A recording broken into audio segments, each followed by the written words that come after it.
Here in the United States, almost a month after the deadly shooting in the Texas elementary school, the mayor of Uvalde has said that the school will be demolished. He told a meeting of the city council last night that it was unthinkable that children could ever be taught in the Robb Elementary building again, though the timeline for its demolition has not been finalised. Robb Elementary is not the first school to be demolished after a mass shooting. Sandy Hook in Newtown, Connecticut was razed to the ground after 20 students and 6 staff members were shot there in 2012. The announcement comes amid growing public fury over the botched police response to the Uvalde attack. On Tuesday, new horrific details emerged over the May 24th mass shooting that left 19 children and 2 teachers dead. The director of the Texas Department of Public Safety, essentially the top cop in the Lone Star State, called the law enforcement response an abject failure. And he again pointed the finger of blame at the head of the Uvalde School District's police force, who was in command at the scene. There's compelling evidence that the law enforcement response to the attack at Robb Elementary was an abject failure and antithetical to everything we've learned over the last 2 decades since the Columbine massacre. 3 minutes after the subject entered the West Building, there was a sufficient number of armed officers wearing body armor to isolate, distract, and neutralize the subject. The only thing stopping a hallway of dedicated officers from entering room 111 and 112 was the on-scene commander, who decided to place the lives of officers before the lives of children. The officers had weapons, the children had none. The officers had body armor, the children had none. The officers had training, the subject had none. 1 hour, 14 minutes, and 8 seconds. That's how long the children waited and the teachers waited in rooms 111 to be rescued. And while they waited, the on-scene commander waited for a radio and rifles. Then he waited for shields. Then he waited for SWAT. Lastly, he waited for a key that was never needed. The post-Columbine doctrine is clear and compelling and unambiguous. Stop the killing, stop the dying.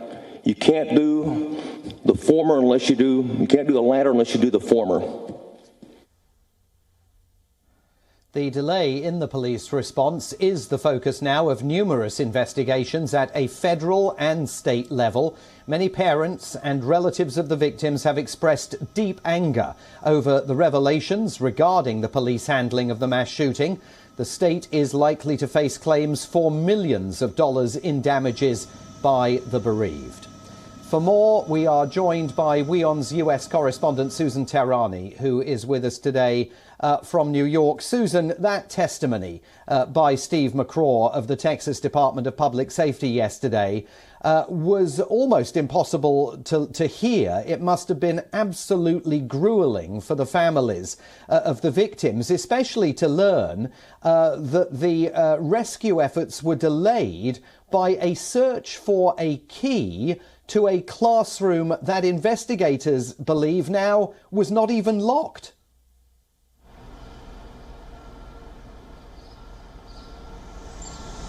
Absolutely unfathomable. Really, we see an admission again, another stunning addition to a list of failures since that shooting over a month ago in Uvalde. And not just that, but also the fact that these families have to once again hear that the gunman could have been stopped 3 minutes into entering that building.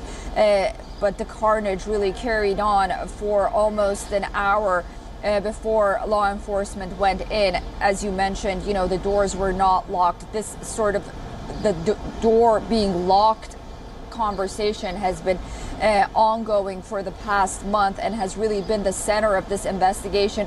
We've been hearing multiple accounts on it, and then, you know, we hear this stunning admission.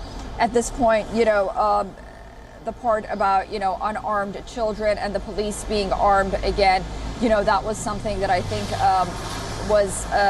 will again be, you know, ongoing a conversation about whether or not, you know, school safety should be a priority, not only in the legislation that's really being talked about in the Senate right now, but also on a state level as well. You know, to what extent safety and security in schools have to be ramped up. You know, if law enforcement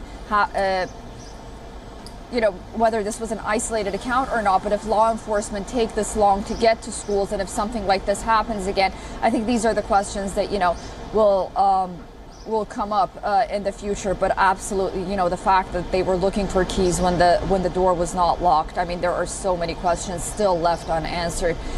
This is such a curious case, and it's so heartbreaking.